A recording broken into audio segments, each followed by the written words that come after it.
You're good to go? Yeah. Excellent. Hello, everybody. Welcome to the Talk to Danielle podcast. I am your host, Danielle C. Baker. And before we get started, be sure to like, follow, and subscribe to whichever channel you're listening or watching from. And of course, with season two, this episode is brought to you by the Self-Esteem on Doctor Online Academy with the amazing Dr. Simone Alicia. There's a wealth of resources there that can help with your child's self-esteem and confidence and so much more.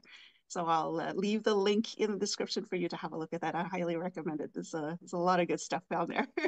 So today I have a special guest. I'm always excited when I have guests on because we always talk before we start recording and say, I could talk about this all day, but we have to kind of restrict it. But I have the lovely Dr. Rishma Walji with me. We're going to talk about this wonderful thing, the concept that she has about journaling. And I'll let her talk about it because I'm going to be clumsy explaining it. But thank you so much, Rishma, for coming on. I'm so excited to have you on. And if you could just kind of tell us a little bit about yourself as we get started.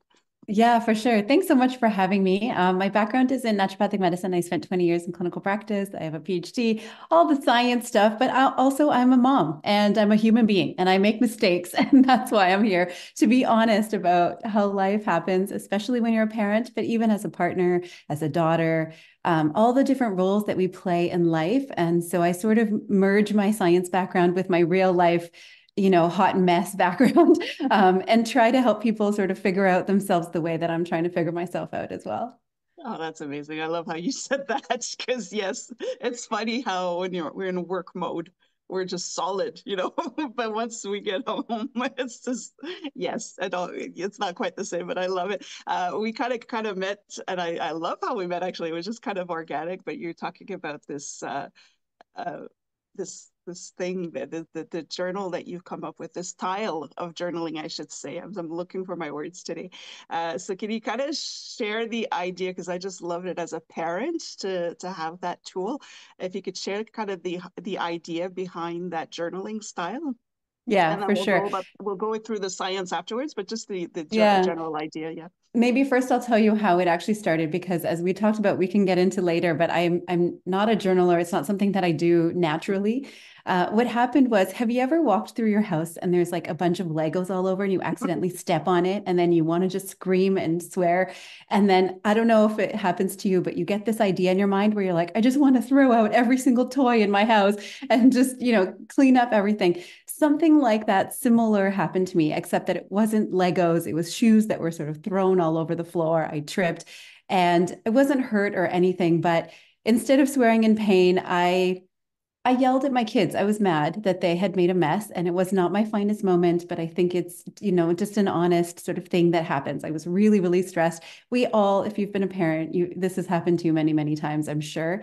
And as much as it's sort of not something that I like to admit, it was one of those moments that I kind of stopped and realized like what is happening? Like why am I yelling at my kids? I realized that they should clean up. But also why did I react this way? And then at the end of the night, the kids are asleep and I'm sitting in my bed and I'm like, what is happening? Like, this is not the kind of person I want to show up as. This is not the kind of parent I want to show up as. And so when I have a problem because of my healthcare and science background, what I do is I read. That's like my happy place. It's how I solve all my problems. I go into the books, into journals, into science, into research, and I read. And sort of through that, organically, me wanting to show up as a better mom, me wanting to have more patience with my kids, me wanting to figure out how to see them in a more positive way and how to regulate my own emotions. Sort of this journaling style sort of came to life, even though I wouldn't say that I was a regular journaler before. Mhm. It just sort of came to life as a way for me to manage my stress, my parenting, and it sort of took a life of its own, partly as a passion project, but also in all of the positive effects it had on me and on my kids. Oh, that's amazing. I love how you say that because when we do kind of lose control over our reaction, I get the same where I'm kind of a third party looking, going, why am I reacting? Why am I doing this right now? So I like that you share that, and it's always important because we just realize we're not alone. Yeah. Having these, we're human, and we do make mistakes. I love that. Now there is a science behind that. We've talked about it a little bit before we recorded and when we met, but can you explain the actual science behind your journaling style? Yeah, for sure. So when most people think about journaling, they think about writing in a book or something like that. And it's like, you're sort of stream of consciousness writing, thinking about what you're writing, what's on your mind, almost like a diary type of journaling. Sometimes people will do it in a different way, but most of the time journaling is this is how I feel, this is what I want in life, just sort of getting your thoughts out on paper. So this is very different. It's very prompted. There are prompts that are written, and the prompts come from science. And the science comes from a few different places. One is the science of savoring, which is if you think about eating your favorite dessert, okay? What's your favorite dessert?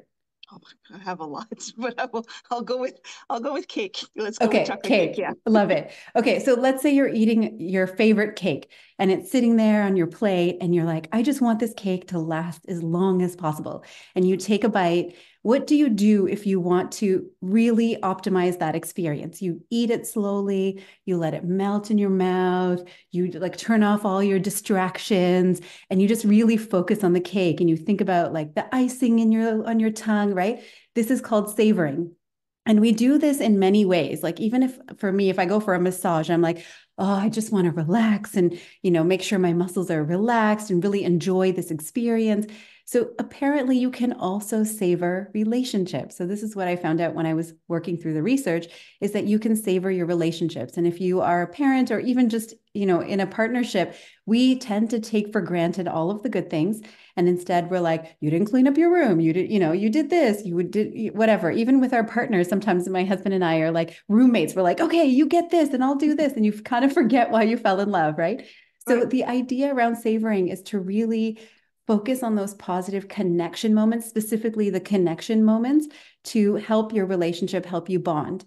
And then there's a whole other research around memory formation. And I do a lot of like brain science in my work. So how do we remember things? We, again, as human beings, we're sort of wired to think about the bad things because we want to stay safe. And then as parents, we're like, don't kill yourself, don't die. Like it's all about safety. So we're thinking about all the bad things that could happen. And so there's a whole science around trying to remember happy moments, trying to really fortify those memories in your mind so that you can improve that connection between you two. So, I mean, there's a lot more science around it, but just those are the main concepts where the prompts in the journal are specific to helping us build those memories and reinforce those memories so we don't forget because of course we tend to you think you're never going to forget the first time your kid walked and then you have another kid and it's 10 years later and I'm like I don't remember, was that you, was it your sister? So fortifying memories that are really important to you but also really savoring those relationships, and it really does something to your brain where it allows you to have more empathy, more patience, more calm. And the thing that I did not expect, it also allowed my kids to hear me in a different way. Mm-hmm. Instead of like, clean up this and do that, they would hear more of, I'm proud of you. I like the way you did that. That was really special. The things that I want to say to them all the time. And I hope I'm saying to them all the time, but realistically, we're so busy. I'm not saying it as much as I would like to. Yeah, because life happens, right? So you just kind of focus on the things that need to be uh, taken care of. But I just that's what really drew me into this type of journaling because it's to switch. It's so hard to switch from the negative to the positive, and I love that the fact that writing it down it holds you accountable for what you're feeling. Is I think you mentioned that. I'm going to put you on the spot, but when we first talked, you mentioned about how when you're writing it down and saying my children could read this, so I need to kind of rethink how I'm going to put that out on paper. Can you kind of explain the some of the positive changes you've noticed in yourself? Because you mentioned that you're savoring those moments and you're showing up the way you actually wanted to, but feedback or anything like that that you've heard Yeah, for from sure. this There's so journaling? much. I'll just give you an example of what's in here so then I can give like a specific example. But Okay. inside the journal, there are different pages and there's different prompts, right? So there'll be like, something I'm looking forward to with you, which is like fostering that, the building of traditions and memories and things like that. Something that you were determined about. And so actually what started was I was frustrated, I was stressed. And so I would write in this journal and have this prompt because I'm like, I don't know what to write. I just want to write how I'm frustrated and I don't want to write that. At first, I didn't think they would read it. At first, I just thought it was for me. And so I would write in the journal thinking, okay, how can I see my kids' positive side? How can I see things from their perspective? Because I'm stressed, but they're also stressed, right? The world is a big place for a young kid who hasn't experienced half of the things that we've experienced as parents, right? And so I wanted to be able to see things from their perspective. And I also wanted to see them for who they are and not who I want them to be. And this is really hard for a parent. I feel like, we worry about our kids, we love our kids. I see one of my daughters was really shy when she was younger. And when I was growing up, I was really shy. And so I kind of like push her a little bit to open up. But that's not me valuing who she is as a person. That's me worried that she's going to get picked on like I was, right? So it's a Right. very, very delicate balance of how we see our kids. And so I wanted to see them for who they are. I wanted to understand who they were. And so what I did was I would take this prompt and I would say, okay, a time when you showed determination, and I would write and answer it. And I think I shared with you in one of our conversations this funny thing that, we don't spend the time journaling. We don't sit down and, every night, like I don't write in it every night. I just, I'm realistic. That's not going to happen. But at first I would do it. I would hide myself in the bathroom when I was upset with my kids because I would be like, oh my gosh, my kid yelled at me and they did this and I'm frustrated. And I was trying to calm myself down. So I would lock the bathroom door and I would take the journal and I would look through and like some of the questions, I'm like, oh, a time when you made me laugh. I'd be like, you haven't made me laugh. Like, I'm in a mood, right? And I can't answer that question. But I can answer, a time when you were really responsible or a memory that we have together that was really special to me or, something like that. And immediately when I start thinking about that, my brain starts to calm down. I start to be the mom again, as opposed to like the stressed out Rishma, Mhm. right? Like now I'm like, oh, I'm the mom. Wow, my kid actually is very special. My kid is having a hard time right now, just like I'm having a hard time. And you start to change that inner dialogue. And as I started doing this journaling more and more, I started looking for those moments. So in the day, I would be like, oh, she's laughing. It's so wonderful to see her laugh. I would think about that more because I'm like, I should write this down in my journal later, you know? Oh, wow. So Yeah. it started really changing how I interacted with them and also how I saw them. And then eventually I had the idea of giving the journal to them. And actually on my podcast, I gave it to them as a gift and I recorded their reaction. And I mean, they're old enough to know this is not something you do overnight, right? Like it's a whole book. It takes a long time. It Yeah. takes a lot of effort and a lot of, not effort in terms of time, like I can do one sitting in like 2 minutes, right? I can just Mhm. write a prompt, but over many, many days, then I can fill up the book and I give it to them. And my one daughter said, I don't want to spoil the reaction in case anyone wants to listen on the podcast, but my one daughter said, I'm going to read this every day. And then something just dawned on me. And I was like, oh, you know what? The words she hears from me, those are going to be her inner voice Yes. because that's what we hear, right? Like we hear criticism, we hear praise, and we remember the things that impact us in our childhood as adults. So even today, I remember when I was picked on. I remember all of those things, but I also remember my mom who always tells me she's proud of me. I also remember my dad who says, you can do anything if you put your mind to it. No one can take your education, like these kinds of things where it was important to him as an immigrant, you know? So Yeah. I want to be able to give my kids some of those positive pieces that maybe I forget to tell them. Like my daughter, I could just talk about this forever. So just stop me, but I'll give you No, one it's more okay. example. My daughter got her braces off a couple of months ago, and I wrote in the journal that, it's not easy to have your braces. It hurts, you can't eat food properly. Your Yeah. mouth looks weird when you smile. Like, there's all these awkward things that happen when you have your braces, but I was really happy with the way she was resilient about it. She had a good attitude about it. Of course, she had her moments, but I wanted Mhm. her to look back on that memory as a positive experience that she did something that was not easy versus like, oh, I had my braces. So I'm Yeah. trying to facilitate this positivity in them and also in me. I like that. I just love it. Like I said, I could talk about this forever because I was going to ask you if you could share your children's reaction when you did. And I think it's wonderful that they get to see us in a different light and they get to see themselves through our eyes. And I think that's a beautiful thing to give to our children. So for those who are listening, it is something to think of if you're going to, give those journals back. And I love also the fact that you don't have to follow page by page. You just kind of flip through and go into the section that works for you. Yeah, I've I had a bunch love of that. people say that they also skip ahead, like, they read the ending of a book, they skip ahead and they see the other prompts so they can think about it for the next time they want to write Yeah. in, which is really helpful. I've also had a couple people who said they bought the journal when their kids were a bit younger, like I did when I started writing this. I mean, when they're an infant, it's a little harder because you don't quite know their personality, but they're 5, 6, 7, 8. You have a sense of them. And now my kids are teenagers and I'm writing another one for them because it's a whole different experience. My older one's going to be graduating high school in a couple of years. So I'd like to give it to her sort of through her teenage experiences, my view of her. And I'm thinking, oh, I should give one to my parents because if they wrote one for me, that would just be lovely, if Yeah. I could get something like that from them. So there's all these different stages of life, I think, where it can be really, really valuable. And then because of that, it sort of spurred into like, what about my partner? And so now there's a partner journal and, all of these different, it's the same style of journaling, but different relationships that you're fostering.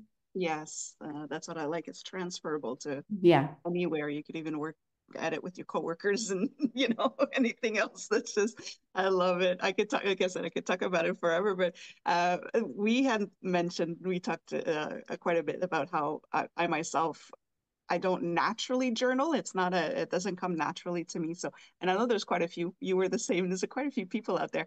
Do you recommend it? And I like the fact that your journal, again, it's not page by page, follow the sequence. You can kind of jump in and out. Do you have any advice on how to get stuff for people who are really interested in this, how to not make it stressful, not putting too much pressure on yourself, but just go naturally with it? Yeah, for sure. Well, definitely for me, I started when I was upset because that was sort of what the point of the journal was. And maybe not everyone can do that, but for me, I felt like if I could find one prompt that would just help me calm down, I would feel a lot better about writing in it. And like I said, it just takes a couple of minutes to answer one prompt. It's one page, it's not very big, like you can just fill it in. The other suggestion I have is during big moments. So, like braces come off, graduation, because you're already feeling sentimental, you're already taking pictures, these kinds of things. Also, now my kids are teenagers, so I do it sometimes if I'm waiting for them at a sport event or I'm dropping them off at their friend's house and I have to wait for half an hour. You sort of Mm, waste a lot of time when you're driving your kids around. And sometimes I have enough time to get groceries, sometimes I don't. So I just have it in my purse. And then sometimes I'll just sit in the car and write while I'm waiting for them so that I feel like I've used this time. And then what I find is when they come back in the car, we have a lovely conversation. They don't know that I did this, but I'm thinking about them in a different way. And I don't know, there's a different energy. We just have a really different sort of conversation. So yeah, those are some of the tips that I would recommend is just have a couple of minutes or before bed is another one, if that works for you too. oh, that's great. Yeah, it's just that it's not homework. It's just something that Yes. you can. It's not homework. It's meant to make you feel happy and it's meant to make Yeah, them feel happy. And the other thing I should share is, of course, if anyone wants to get the journal, you're welcome to it. But if you don't have the journal and you want to journal in this style, maybe I should explain a little bit about how it works. yeah, sure. I'd So love that. people Yeah, can just get started right away. And if they like it and it's something that they enjoy, you're welcome to just grab the journal from Amazon or wherever. yeah. Okay, so essentially the idea is you're trying to pick a moment of connection with your child. So it could be something like a tradition or something, let's say you celebrate a holiday with your family. Let's say you are graduating, like something like this. Even if it's something really small, like I took my kid to daycare and she squeezed my hand for a little Mm, extra long today. right. These moments that are so fleeting, but they mean so much to us. And then we forget about them because we're rushing to work. So, any kind of a moment that feels connection, you want to write about. And the secret, and I give a free workbook that actually like talks all about the science and how to make the most of it. But the secret to the science is to really engage your senses. Like, what did you see? What did you feel? What did you smell? Like, really figure out how you felt in that moment. And then Hmm. also, why was it important to you? What did you feel? What was your child going through? What are you going through? Like, really engage every piece of your memory, every piece of your emotion, your thoughts, your feelings, why this was important to you. The idea is really to focus on the connection experience and then writing about that. That's sort of the summary of how this works. Oh, that's great. I love that. I love that. And of course, I'll put a link in the description as well so that they can have a look at it. It's called the Connected Parent. journal. I love it. Yeah. And And there's a connected partner journal too. I saw that too. I Yeah. was like, oh, this is such a great series. So there's, I'll put the links if people are interested. But yes, you could start right away and get into the habit of changing your mindset on the whole approach. I think it's wonderful. Um, uh, so many questions I think. So you mentioned how to the journal works and how to get started, but do you have any advice for parents to say, let's work on deepening those connections? Let's say they don't want, they're really not into the journaling part, on everyday interactions, Yeah, for something that sure. can help them. Yeah, for sure. Even if you just focus on the connection moments, I think it helps. I've had, like I said, a bunch of people who've said, I didn't have time to write in it this past week or month, but I looked at the prompts and those sort of helped me. So thinking about the connection. So I can even read a couple of them if that would be helpful for you, just to kind of get Yes. a sense of the type of questions. Yeah. A lot of them are characteristics. So, a time when you showed love, something of you, something about you that I'm in awe of, a time when you made me laugh, something I enjoy doing with you, something that you seem really passionate about. So things that are about the characteristics, but also about your connection. Actually, I think the partner journal might give you a better sense of connection moments, how you have influenced the person I am today. Like Mhm. think about writing that, even in a birthday card to your partner, right? Things about you that have influenced the person I am today. Like, how special would that be? Or an inside joke between us, right? Like these are fun things that you can do. I mean, of course, if you're journaling, but even if you're just sending a nice message to your partner, an email, a text message. Sometimes I write little notes to my kids, right? Like you can answer these types of prompts in those notes. Um, a time when we laughed so much we had tears in our eyes, or a tradition we started together. In the parent one at the end, I also have some that are like, something that I really hoped for when you were young, like because I wanted a way to share. I'm not a perfect parent, and there are some times when I did something that might not have been the best thing. This is why I did it. I want you to understand, Right. so that they know me a little bit better. I know them a little bit better. So recognizing the connection, the moments, and then even just using them in your day-to-day interactions with your child, with your partner. That's a really good way to get started. And especially for me, this is really important to me is, excuse me, I feel like putting the cultural aspect into it is really important. So, Oh, yes. especially for me, I'm first generation Canadian. So I've sort of lost, a little bit of that culture that my parents had, but I still have a little, my kids have maybe lost it more because they're second generation. So I Yeah. really try to bring in our own experience. Like my husband and I have different backgrounds. So we've sort of created our own traditions Yeah. that we made up, so I write about those because, I want my kids to know this is sort of why we created them and this is why they're special to me. Or, you have a whole ancestry that maybe I wasn't great at teaching you about, but I want you to know that it's there to kind of give you that strength. So I do bring in those elements too in my journaling, but even in our conversations when I'm talking to the kids. So that's another way to sort of bring that connection moment.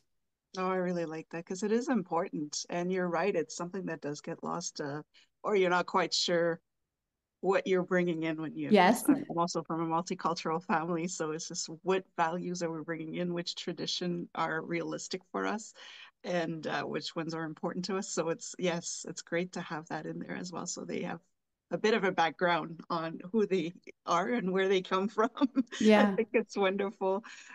Again, I could talk so much about this. This is a whole other conversation. But before we kind of wrap up, is there something you'd like to share? I'd like to kind of change things up a little bit. Something that you'd like to share that nobody really knows about you. It could be on a hobbies, personal, professional, anything like that. Yeah, I would say most people don't know because I'm typically very, my healthcare background, I'm typically very professional and very like, Yes. the only time I've really started to show my personality since I started podcasting, because that's when I sort of, tell about my personal life. A lot of my patients don't really know much about my personal life. And I would say the one thing about me that most people don't know is that I have a little bit of an adventurous spirit. So I've done like skydiving and I've done, canyoning and ATVing and like these sort of I guess reckless. My parents, my poor parents would call them reckless. And if my kids do them, I'm certainly going to be worried. But I think that's where they get their rebellious sort of adventurous spirit from, because I like to do these adventure sports and adventure things. So that's probably something that most people don't know. I love that. And it's always because I'm a quiet, shy. Well, I used to be quiet and shy as well. So it's always the quiet ones you have to keep an eye on. I know my daughter wants a motorcycle now, and I'm like, oh Oh, no. And my husband's like, she got it from her mother. see, my dad had to stop buying those kind of things because we would wreck them, and we just thought it was a mechanical thing, but realized as we were growing older that is no, it was to save our lives because we were not learning our lessons. I love that. Oh, I love you even more now. That's great. And so, is there any kind of advice you wish you would have had sooner that would have made your life easier? Again, it could be for parenting or just in general. Yeah, I think saying it now is, in retrospect, easy, but in the moment, it's always really hard. And I think the advice I wish I would have had is just try to be more in the moment and worry Yeah. less. It'll all work out. Because I think I did worry a lot, and I think I lost a little bit of my personality. I was so feeling so responsible for these people and their lives. Yeah. And only now, this journaling has helped a lot because I'm starting to back off as their parent and more try to be, more. I don't want to say they're friends because I'm still more responsible than friends, but I've changed my parenting style and I continue to change as they get older. And I'm sure your kids are grown now. It's a very Yeah. different experience, right? And so I wish I would have learned that a little bit faster and easier, but I don't know if you can unless you've been through it. Yeah, there's a learning curve. I find that I'm working a lot with that saying that parenting styles are not rigid. They need to change. Every child is different. You can have three children and not one of them is different. They will not respond the same, but as they grow older, and I'm learning now, and like you say, you need to live through it. They're adults now, um, but you're still there. And I Yeah. remember myself bringing my firstborn home, looking at my mom going, I need you. Like I spent my entire teenage years saying, I don't need you anymore. But now it's just like, whatever I put you through, I'm so sorry. I Please, know. so it's And my mom something that says the worrying never ends, right? Like you just have to manage it more quietly. that's hard. That's Yeah, it's hard. Yeah, hard. because you're always a parent, you're always a mom, you're always a dad. I see it with my children's father as well. That Yeah. he opens up more about it because he's been doing some work, the journaling type prompts that you have, and he's opened up more about it now. And it's interesting to see his point of view as well as the dad, And he's always worrying, but it never comes across as even I'm surprised. I'm like, really? So, but I like that just to Yeah, enjoy letting the go, I moment. think is really hard. And that's why I'm trying to appreciate them in every stage, every age. Yeah. No, that's great. Is there anything coming up for you? Are you working on anything new? Anything I exciting? am. I'm Yeah. scared to talk about it. Yeah, I've been trying to write a book. Yeah. So I told you that I was in healthcare and private practice, and I've taken a break from my clinical practice, and now I do a lot of work on decision making, intentional decision making, and a lot of it spurred from this journaling passion project, and then a few other projects I was doing about learning how to meditate, and really just putting things into practice into my own life. I always try to walk the talk. If I'm telling my patient to do something, I try to do it myself. And I realized there's this gap in healthcare where we're always sort of reacting, like Yeah. symptom treatment, symptom treatment. And I'm at a stage in my life where I have a bit more energy to kind of explore these topics. And I feel like it's so hard for people who are really busy with responsibility to make changes in their life that are meaningful because we are busy with responsibility Yes. and not a lot of information is out there on how can we make these changes in an accessible way that also allows us to have flexibility, right? Like I'm not going to get up at 5 in the morning and meditate because my kid was up at 3 in the morning Yeah. with their teeth or something, something happened, right? Yeah. And Yeah. so I feel like it's not always accessible for people who are in that stage of life. So I've been looking into how the brain works and how we can make these changes in real life that make real change and allow space for us as people, as women, as our own people, without letting go of all those responsibilities. So I'm working on this book about intentional decision making. I love that. Oh, this is so exciting. I'm always like, I've told you before when I interview people, I'm like, oh, please tell me more. You know, I can't wait to see that one. And then we'll keep you posted for the listeners and the audience as well. We'll keep you posted as that comes along. It's a big project. It's a lot of work, It is, but it's going to be but so so worth it. fun. It Yeah, is fun because you're doing it because it's something you're interested in, and I love it. I love it. I'm going to leave. I got one last question for you, and that's I love this question. I've kind of explained it for the listeners that haven't heard yet. I was interviewed by a 9-year-old girl a few years back. She was interviewing adults for a school project, and she was asking this question that I'm about to ask, but none of the adults were answering, so she would get frustrated. And her mother just told her, maybe you should stop asking. And she got even more frustrated. She's like, no, somebody's going to get it. So when she interviewed me, just because of who I am, I did answer. And she was so excited. She turned around. There was a Zoom meeting like this, and she turned around. She goes, "You see, Mom, I told you somebody would get it." So I told her, I promised her I would always ask the people I interview that same question. And this is the question: is what do you want to be when you grow up? oh my gosh, I think the answer is probably the same as when I was a kid. When I was a kid, I wanted to be a dancer. And more specifically, I'm going to date myself, but do you remember that show in Living Color where they had those flag girls in the Yes. background and J-Lo Oh was one of them? I wanted to be a flag girl. And so even now, I'm like, in my head, I'm a great dancer, but in reality, I just dance around the kitchen. but that's okay. That's So perfect. I maybe one day when, my kids are grown and I have time to myself, I might take some dance lessons or something like that. So that would be my answer. I just picture you in your kitchen doing a fly girl routine. I love And the that. rice flying all over the place. And of course, you have to have the outfits, right? The big neon colors. Oh, I love it. I'm discovering sides of you that I never thought I would. I love this. You're easy to talk to. I'm letting it all out here. Yeah, I gotta get people to open up. I love it. For anybody out there who has the secret dream of becoming a fly girl, join us. We'll start a band. We'll start our own group. Oh, I love it. And this is why I love asking this question because you never get the same answer, but they're all amazing answers, right? It depends, and it'll change. 10 years from now, it'll be something completely different. So I just love how we're so set as adults to say, well, I'm grown now. I'm set. I just have to retire, but we have to keep evolving. We have to keep growing, and that question allows us to do that. So that's why I told that little girl she's grown now, but I was like, I am definitely going to be asking this for fun. This Such was a good definitely worth question. it.